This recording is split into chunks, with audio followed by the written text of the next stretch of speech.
നമ്മൾ പൊതുവേ കല്യാണങ്ങളൊക്കെ വരുമ്പോഴത്തേക്ക് ഒരുപാട് ഡ്രസ്സ് എടുക്കുന്ന കൂട്ടത്തിലുള്ള ആളുകളാണ് ഇപ്പോഴത്തെ ആളുകൾ.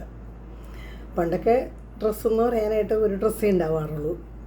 ഒരാൾക്കൊരു ഡ്രസ്സ് ഒരു വീട്ടിൽ, അതെവിടെയെങ്കിലും പോകുമ്പോൾ മാത്രം ഇടാനായിട്ട്. വീട്ടിലിടാനായിട്ട് ആൺകുട്ടികൾക്ക് മിക്കവാറും മേൽവസ്ത്രം ഉണ്ടാവാറില്ല, ട്രൗസർ മാത്രമേ ഉണ്ടാവാറുള്ളൂ. പെൺകുട്ടികൾക്ക് പ്രായപരിധി കഴിയുമ്പോൾ എന്തായാലും വസ്ത്രം ഉടുത്തല്ലേ പറ്റൂ എന്നുള്ള സ്ഥിതിക്ക് വീട്ടിലെ കാരണവന്മാർ എന്തായാലും പെറ്റിക്കോട്ടിൽ നിന്ന് മാറ്റി ഒരു പാവാടയും ബ്ലൗസും തുന്നിച്ച് തരും. അതായിരുന്നു പണ്ടത്തെ നടപ്പ് രീതി. ഞാൻ പറഞ്ഞല്ലോ, എൻ്റെയൊക്കെ ഒരു സമയത്ത് അങ്ങനെയൊക്കെ തന്നെയായിരുന്നു. പുറത്ത് പോകാനായിട്ടുള്ള ഡ്രസ്സുകൾ ഒരു ട്രങ്ക് പെട്ടിയിലോ അല്ലെങ്കിൽ ഒരു കവറിൻ്റെ ഉള്ളിലോ ഒക്കെ ആക്കി വെച്ചിട്ടുണ്ടാവും. അത് ഇടയ്ക്കിടയ്ക്ക് എടുത്ത് നോക്കും. അതായത് ഇനി എപ്പോഴാണ് ഇടാൻ പറ്റുക, എന്തെങ്കിലും ഒരു പരിപാടികൾ വരുമ്പോഴല്ലേ നമ്മളെ കൊണ്ടുപോകുള്ളൂ. അതും എല്ലാവരെയും ഒന്നും കൊണ്ടുപോകില്ല. ഞങ്ങളുടെ വീട്ടിൽ 4 മക്കളായിരുന്നു. അപ്പോൾ ഈ 4 മക്കളെയും എല്ലാ ആവശ്യങ്ങൾക്കും കൊണ്ടുപോകില്ല. ചിലപ്പോൾ 2 പേരെ കൊണ്ടുപോകും, ചിലപ്പോൾ ഒരാളെ കൊണ്ടുപോകും, ചിലപ്പോൾ എല്ലാവരെയും കൊണ്ടുപോകുന്ന സമയമുണ്ട്. ആ സമയത്ത് നമുക്ക് ആ ഡ്രസ്സ് ഇടാൻ പറ്റുള്ളൂ. ഒരു ജോഡി ഡ്രസ്സേ പുറത്തേക്ക് പോകാനുള്ളൂ. അപ്പോൾ ഇന്നത്തെ സ്ഥിതി അതല്ല. ഇന്നത്തെ സ്ഥിതി എന്ന് വെച്ചിട്ടുണ്ടെങ്കിൽ തരതരത്തിൽ ഡ്രസ്സുകൾ, ഡ്രസ്സിന് മാച്ച് ചെയ്ത ഓർണമെൻറ്റ്സ്, പിന്നെ ചെരുപ്പ്, അങ്ങനെയൊക്കെ നമ്മൾ വാങ്ങി ഫങ്ഷനുകൾ മോടി പിടിപ്പിക്കുന്ന ആളുകളാണ് ഇപ്പോഴുള്ളത്. അപ്പോൾ ഓരോ ഫങ്ഷന് പോകുമ്പോഴും നമ്മൾ കാശുള്ള ആളുകളാണെങ്കിൽ ഒരു 10,000 15,000-ൻ്റെയൊക്കെ ഡ്രസ്സ്, സാരീസൊക്കെ വാങ്ങാം. അതും കാഞ്ചീപുരം, മറ്റേ വേറെ ടസർ, അങ്ങനെ പലതരത്തിലുള്ള വലിയ വലിയ വില കൂടിയ സാരികളൊക്കെ വാങ്ങും. ഓരോ പ്രാവശ്യം വാങ്ങിക്കും. അപ്പോൾ ഒരു പ്രാവശ്യം എടുത്തത് അടുത്ത ഫംഗ്ഷൻ നമ്മൾ ഉടുക്കാറില്ല. അങ്ങനെയാണല്ലോ. അപ്പോൾ അത് എല്ലാവരും കണ്ടു തീർന്നു. അപ്പോൾ ഇനി അവരെന്ത് വിചാരിക്കും, നമ്മൾ ഇനിയും അത് തന്നെ ഇട്ടിട്ട് ചെന്നിട്ടുണ്ടെങ്കിൽ. ഞാൻ അങ്ങനെയല്ലായിരുന്നു കേട്ടോ. അങ്ങനെയല്ലായിരുന്നു എന്ന് വെച്ചാൽ ഇപ്പോഴും അങ്ങനെയൊക്കെ തന്നെയാണ് ഞാൻ. അതായത് ഉള്ള സാരി പിന്നെ ഉടുത്തുകൊണ്ട് ചെല്ലും. അപ്പോൾ എൻ്റെ റിലേറ്റീവ്സൊക്കെ കളിയാക്കാറുണ്ട്. എനിക്ക് പണ്ടൊരു മഞ്ഞ സാരി ഉണ്ടായിരുന്നു. ജോയ ലൂക്കാസ് ആണോ അങ്ങനെ നല്ലൊരു ഷോപ്പ് എറണാകുളത്ത് കത്തിപ്പോയായിരുന്നു.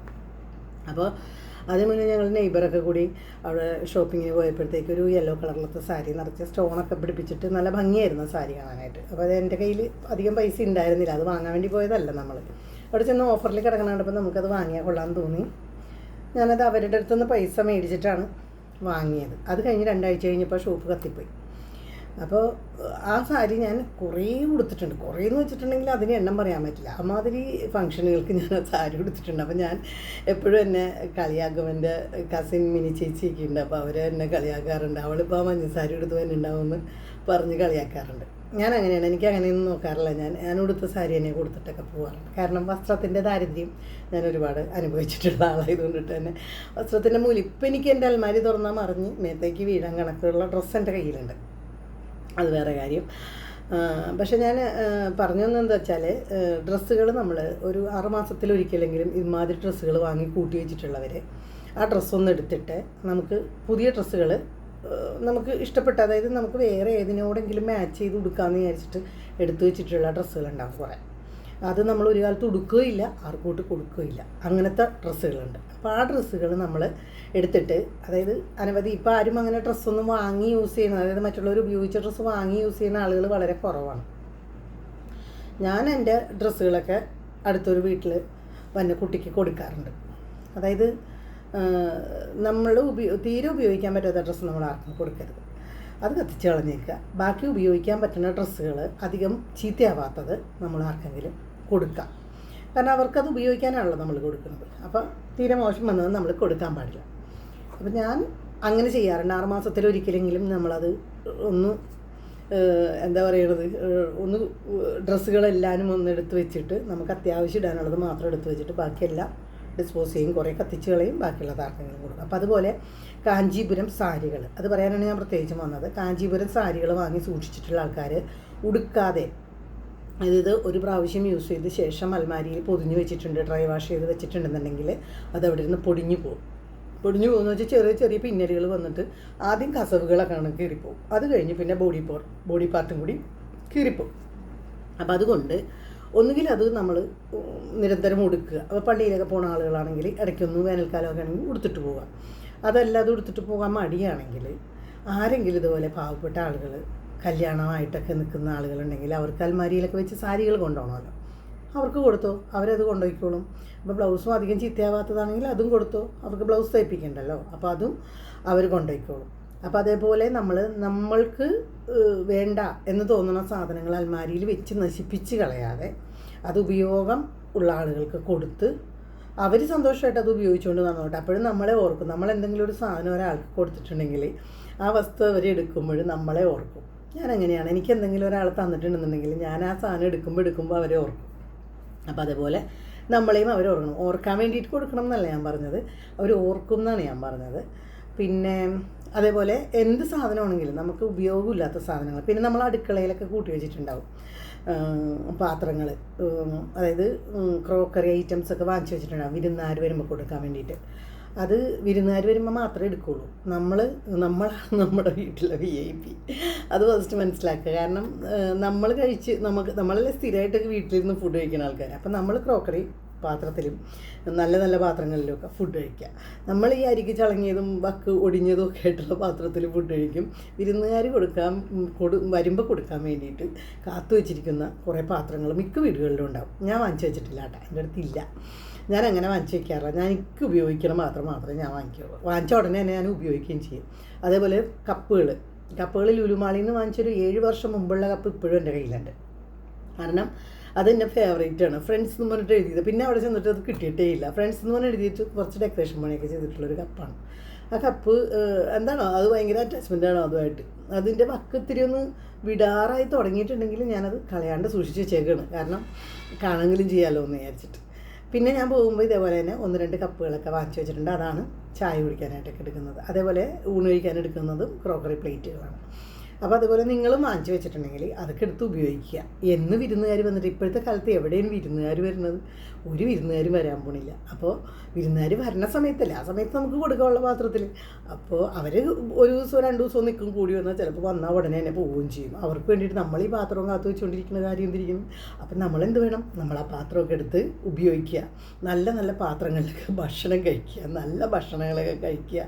ചാളയും അയിലയും ഒക്കെ കൂടാണ്ട് ഇഷ്ടംപോലെ മീനുകളില്ലേ വില കൂടിയതും ഗുണം കൂടിയതുമായ മീനുകളൊക്കെ. ഞാനിപ്പോൾ ലുലുമാളിലൊക്കെ ചെല്ലുവാണെന്നുണ്ടെങ്കിൽ ഈന്തപ്പഴത്തിൻ്റെ പല വെറൈറ്റി ഇരിപ്പുണ്ട് അവിടെ. അപ്പോൾ നമുക്ക് നമ്മുടെ ഷോപ്പുകളിലേക്ക്, നോർമൽ ഷോപ്പുകളിൽ ചെല്ലണമെങ്കിൽ വില കൂടിയ സാധനങ്ങളൊക്കെ ആണെങ്കിൽ കുറച്ച് ചോദിച്ചു തരില്ല.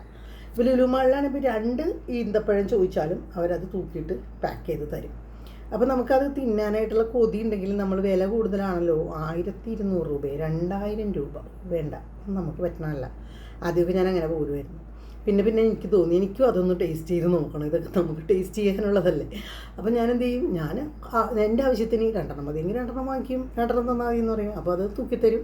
അത് ടേസ്റ്റ് നോക്കും. അപ്പോൾ ചിലപ്പോൾ നമ്മൾ സാധാരണ കഴിക്കുന്ന ടേസ്റ്റ് തന്നെ ഇരിക്കും അതിനും. ചിലതിനൊക്കെ വേറെ വെറൈറ്റി ടേസ്റ്റുള്ള സാധനങ്ങളൊക്കെ ഉണ്ട് കേട്ടോ. അതേപോലെ നട്ട്സ്, പല റേറ്റിലുള്ള നട്ട്സ് ഉണ്ടാകും. അതേപോലെ തന്നെ പല ഡ്രൈ ഫ്രൂട്ട്സും ഒക്കെ വില കൂടിയതും. ഇനി എനിക്കൊരാഗ്രഹമാണ്, മറ്റേ നിറയെ മുള്ളുള്ള ഒരു ചക്കയിൽ ഇങ്ങനെ 4 ഭാഗങ്ങളായിട്ട് പൊളിച്ചെടുത്തിട്ട് കഴിക്കുന്ന ഒരു ചക്കയുണ്ട്. അതിന് വലിയ ടേസ്റ്റൊന്നുമില്ല എന്നാണ് പറഞ്ഞു കേട്ടിട്ടുള്ളത്. എന്നാലും എനിക്കത് കഴിച്ചു നോക്കണം എന്നൊരു ആഗ്രഹമുണ്ട്. ഞാനത് കഴിച്ചിട്ടില്ല. അപ്പോൾ അങ്ങനെ കഴിക്കാത്ത സാധനങ്ങളൊക്കെ ഞാൻ കാണുമ്പോൾ എനിക്ക് വാങ്ങിച്ച് കഴിക്കണം എന്നുള്ളൊരു കൊതിയാണിപ്പോൾ. അപ്പോൾ ഞാൻ പൈസ കൂടുതലാണെങ്കിലും ഞാനത് വാങ്ങിച്ച് കഴിച്ചു നോക്കും. കാരണം അതിൻ്റെ ടേസ്റ്റ് അറിയണമല്ലോ.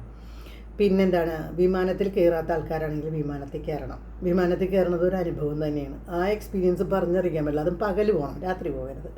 പകൽ പോയിട്ട് വിമാനത്തിൻ്റെ ഉള്ളിലിരുന്ന് പുറത്തേക്ക് നോക്കുമ്പോഴുണ്ടാകുന്ന ആ കാഴ്ച എന്താ പറഞ്ഞറിയിക്കാൻ പറ്റില്ല. കണ്ണിന് ആനന്ദകരമായ കാഴ്ചയാണ് മേഘപടലങ്ങളുടെ ഇടയിൽ കൂടി നമ്മളിങ്ങനെ പറന്നു പോകുന്നത്. താഴത്തേക്ക് നോക്കുമ്പോഴത്തേക്ക് കാറും ബസ്സും ഒക്കെ ഇങ്ങനെ ഉറുമ്പരിക്കണ പോലെ പോകുന്നത് കാണാൻ പറ്റും നമുക്ക്. ഞാൻ പകലാണ് പോയത്. ചെന്നൈയിലും പോയി, ബാംഗ്ലൂരും പോയി. അങ്ങനെ 2 ഫ്ലൈറ്റിൽ ഞാൻ കയറി. ട്രെയിനിൽ ഞാൻ നേരത്തെ കയറിയിട്ടുണ്ട്. ഇനിയിപ്പോൾ അങ്ങനെ കപ്പലിലാണ് കയറാത്തത്. അപ്പോൾ എനിക്ക് ലക്ഷദ്വീപ് പോകണം എന്നുള്ളൊരു മോഹമുണ്ട്. അപ്പോൾ അത് ലക്ഷദ്വീപിൽ പോയാൽ, കപ്പലിൽ പോയാൽ എങ്ങനെ ഇരിക്കും എന്ന് എനിക്കറിയില്ല. കടൽ ചൊരുക്കുണ്ടാകും, വൊമിറ്റ് ചെയ്യും എന്നൊക്കെ ഓരോരുത്തരൊക്കെ പറയുന്നുണ്ട് അഭിപ്രായങ്ങൾ. ഫ്ലൈറ്റിൽ തന്നെ പോകാമെന്ന് ഞാൻ വിചാരിച്ചേക്കണം. ഇനി അതും കൂടി എനിക്കൊരു ആഗ്രഹമുണ്ട്. ലക്ഷദ്വീപ് എൻ്റെ കൊതിയുള്ളൊരു സ്ഥലമാണ് പോകാനായിട്ട്. അവിടുത്തെ ആ നീല നിറത്തിലുള്ള കടലും പിന്നെ അവിടുത്തെ ഫുഡും അവിടുത്തെ അന്തരീക്ഷമൊക്കെ കാണാനായിട്ട് എനിക്ക് ഭയങ്കര കൊതിയാണ്. അപ്പോൾ അവിടെ ഒന്ന് പോകണം എന്നൊരു മോഹമുണ്ട്. കാശ്മീർ പോയപ്പോൾ എൻ്റെ ഫ്രണ്ട് എന്നെ വിളിച്ചായിരുന്നു. ഞാൻ പോയില്ല. കാശ്മീർ പോകാൻ എനിക്ക് വലിയ താല്പര്യം ഉണ്ടായിരുന്നില്ല.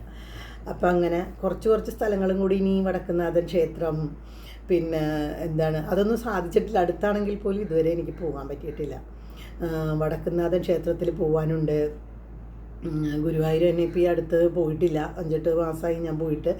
അതേപോലെ ഇനി പോകാനുള്ളത് വേറെ എവിടെയും കൂടി ഒരിടത്തും കൂടി എനിക്ക് പോകണം എന്നുള്ളൊരു മോഹമുണ്ട്. പിന്നെ ശ്രീ പത്മനാഭസ്വാമി ക്ഷേത്രത്തിൽ ഒന്നും കൂടി പോകണം. പോയിട്ടുണ്ട് ഞാൻ, പക്ഷേ അങ്ങോട്ട് വിശദമായിട്ടൊന്നും കയറി അതിൻ്റെ അകമൊക്കെ ഒന്ന് കാണാനും തൊഴാനും ഒന്നും പറ്റിയിട്ടില്ല. അപ്പോൾ അതൊക്കെ ഒന്ന് പോകണം. അങ്ങനെയൊക്കെ കുറച്ച് സ്ഥലങ്ങളൊന്ന് പോയി കാണാനുണ്ട്. മൈസൂർ പോയിട്ടില്ല. അങ്ങനെ സ്ഥലങ്ങളൊക്കെ എനിക്കൊക്കെ പോയി കാണാനുണ്ട് ഇനി. അപ്പോൾ അതിനുള്ള സന്ദർഭം ഒത്തു വന്നിട്ടില്ല, അതുകൊണ്ടാണ് പോകാത്തത്. അപ്പോൾ നിങ്ങളും ട്രാവൽ ചെയ്യാൻ ഇഷ്ടമുള്ള ആൾക്കാരാണെങ്കിൽ എവിടെയെങ്കിലുമൊക്കെ പോകാൻ ആഗ്രഹമുണ്ടെങ്കിൽ പോയേക്കുക, പെട്ടെന്ന് തന്നെ പോയേക്കുക. അപ്പോൾ ഇനി പിന്നെ ആവട്ടെ, എല്ലാം കഴിഞ്ഞിട്ട് പോവുക. നമ്മുടെ എല്ലാ ബാധ്യതകളും തീർത്തിട്ട് നമുക്ക് ഒരിടത്തും പോകാൻ പറ്റില്ല. അപ്പോൾ നമുക്ക് പോകാൻ തോന്നുന്ന സ്ഥലങ്ങളിലൊക്കെ നമ്മൾ പോയിക്കൊണ്ടിരിക്കുക. എപ്പോഴും കഴിക്കാൻ ഇഷ്ടമുള്ളത് കഴിക്കുക, ഇഷ്ടമുള്ള ഡ്രസ്സ് വാങ്ങിക്കുക. എപ്പോഴും ഞാനും അങ്ങനെയായിരുന്നു, വില കൂടിയ ഡ്രസ്സൊന്നും ഞാൻ വാങ്ങിക്കില്ലായിരുന്നു. എൻ്റെ അടുത്ത് ഇപ്പോഴും ഒരു കാഞ്ചീപുരം സാരിയുള്ളൂ, പറഞ്ഞാൽ വിശ്വസിക്കില്ല.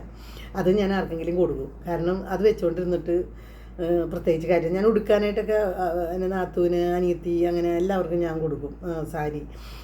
കൊണ്ടുപോയി ഉടുത്തു എന്ന് പറയും ആവശ്യങ്ങൾക്ക്. അത് കഴിഞ്ഞ് ഒരു ഡ്രൈ വാഷ് ചെയ്തിട്ട് കൊണ്ടുത്തരും, അങ്ങനെയാണ്.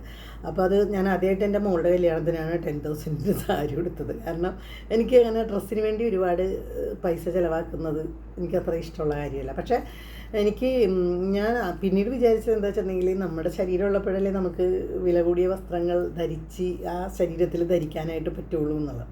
പിന്നെ അത് ഡെഡ് മണിയാണെന്ന് എനിക്ക് തോന്നിയത് കൊണ്ടിട്ട് ഞാൻ പിന്നീട് അതിനെപ്പറ്റി കൂടുതൽ അത് വേണ്ടാന്ന് വെച്ച്. പിന്നെ ഓർണമെൻറ്റ്സ്, ആഭരണങ്ങളോടും എനിക്ക് അത്ര വലിയ പ്രിയമില്ല. അത്യാവശ്യം ഇടാനുള്ള ഒരു കൈ ചെയിൻ, ഈ ഒരു മോതിരം വേണമെന്ന്, ഈ നവരത്നത്തിൻ്റെ മോതിരം വാങ്ങണമെന്ന് വലിയ മോഹമായിരുന്നു, അത് വാങ്ങിച്ചു. പിന്നെ ഇതെൻ്റെ മോൾക്ക് ഞാൻ ഗിഫ്റ്റ് കൊടുത്ത മോതിരമാണ്, അതെനിക്ക് അവളിങ്ങോട്ട് തന്നെ തിരിച്ചു തന്നു. പിന്നെ ഇത് അവളെനിക്ക് ചുമ്മാ തന്നൊരു മോതിരമാണ്. പിന്നെ ഈ കഴുത്തിൽ കിടക്കുന്ന ചെയിനും ഈ ഒരു കുഞ്ഞിക്കമ്മലും മാത്രമേ ഉള്ളൂ എനിക്കത് മതി. അതിൽ കൂടുതൽ ഗോൾഡ് ഇടാനായിട്ടുള്ള മോഹമൊന്നും എനിക്കില്ല, നേരത്തെയും ഇല്ലാഞ്ഞിട്ടല്ല, ഉണ്ടായിരുന്ന സമയത്തും എനിക്ക് ഇടാനായിട്ട് വലിയ മോഹമൊന്നും ഉണ്ടായിരുന്നില്ല. അപ്പോൾ അതുകൊണ്ട് ആഗ്രഹങ്ങളൊക്കെ തീർക്കുക, മനുഷ്യനായിരിക്കുമ്പോൾ എല്ലാ ആഗ്രഹങ്ങളും തീർക്കുക. അതാണ് ഇന്നത്തെ വീഡിയോ. പ്രത്യേകിച്ച് ഞാൻ പറഞ്ഞത് ഡ്രസ്സിൻ്റെ കാര്യം. ഡ്രസ്സ് ഒന്ന് അൽമാരികളിലൊക്കെ ഒന്ന് ഒതുക്കിയിട്ട് ഡ്രസ്സുകളൊക്കെ ആർക്കെങ്കിലുമൊക്കെ കൊടുക്കുക. കാഞ്ചീപുരം സാരീസ് ഉണ്ടെങ്കിൽ, കഴിഞ്ഞ ദിവസം ഒരു കുട്ടി ഇവിടെ ഒരു സാരി കൊണ്ടുവന്നു തയ്ക്കാനായിട്ട്, ഞാൻ സ്റ്റിച്ച് ചെയ്തു. അപ്പോൾ എടുത്തപ്പോൾ എനിക്ക് അത്രയും ബോധവും പോയില്ല ശരിക്കും പറഞ്ഞിട്ടുണ്ടെങ്കിൽ. സ്കേർട്ട് തയ്ച്ച് കഴിഞ്ഞപ്പോഴാണ് എനിക്ക് മനസ്സിലായത് ഇത് പിന്നി പോകുന്നുണ്ടെന്നുള്ളത്. ബ്ലൗസ് തയ്ച്ച് ഒരു പ്രാവശ്യമായിട്ടേ കുട്ടിയിട്ടുള്ളൂ. അപ്പോൾ തന്നെ അതിനെ ഫംഗ്ഷൻ ഇട്ടുകൊണ്ട് പോകാനും പറ്റിയില്ല. അതുകൊണ്ടാണ് ഞാനിപ്പോൾ ഇത് പറയുന്നത്.